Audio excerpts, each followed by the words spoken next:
Allahu Gjelle Gjelaluhu në Kur'an vëllezër nderuar thot: Ja ejuhalladhina amanu ku anfusakum wa ahlikum nara wa kuduha an-nasu wal hijara.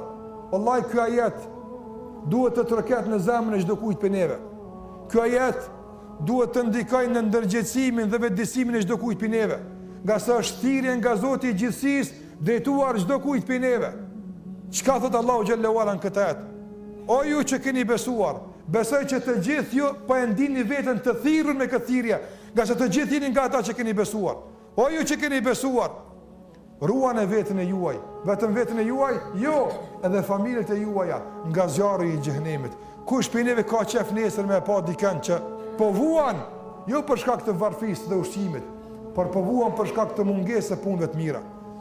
Sy qysht ka në zemrë me pa sot fëmin tën ka rrokullisën në shtëpi prej urisë. Si do këtë dikujt për neve me pa dikën që ju ka tha buza e s'ka ujë me i dhonë.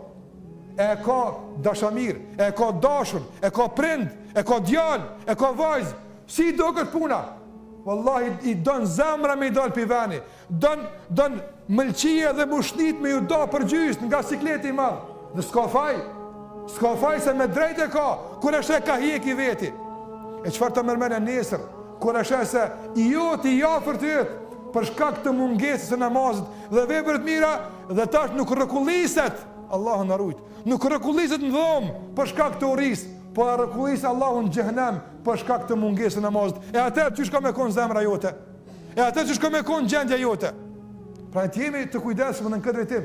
Mos të insistojmë që vetëm aspekti material, vetëm aspektin ekonomik ta sigurojmë. Edhe ky është i rëndësishëm. Mirë, po të na dhëmë edhe kur dikush na falet. Edhe të insistojmë që çdo kënd ta bëjmë nga ata që i bin Allahut në sejdë. Nga se edhe kjo është ushqim, sikur që e përmenda më herët.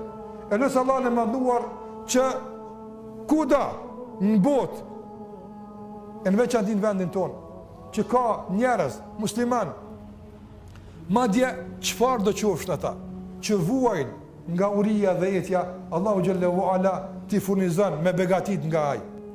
E lutem Allahun e mënduar që të ngop zemrat tona me iman, e të ngop gjuhët tona me përmendjen e Allahut azza xal, e të ngop veshët tona me ndëgjimin e fjalës së Allahut te bareka taala.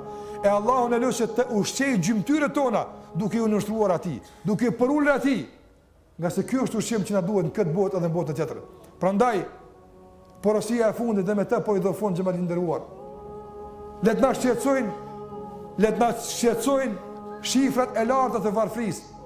Mi po krahas saj, le të na shqetësojnë edhe shifrat e larta të atyre që se falen gjumon. Sa kanë me të përjashtë stacionar me fal gjumon. A jem rahat na? Wallahi si jem rahat. Unë kur di me fal gjumon dhe shoh njerëz në kave që vinë fal gjumon, shumë shqetësona, shumë bezdisna. Wallahi më shumë shqetësona se mi pa të uritur. Nga s'te ke vundi për uri bëhet çare. Po për mos me fal gjumon çush i bën çare vëllai. Për mos fal namaz çush i bëjmë çare. As kem çep me i pa të hije keq. Andaj Allah ju udhëzoft. E neve Allah na forcoft. E na dash mirën këtë botë edhe në botën tjetër.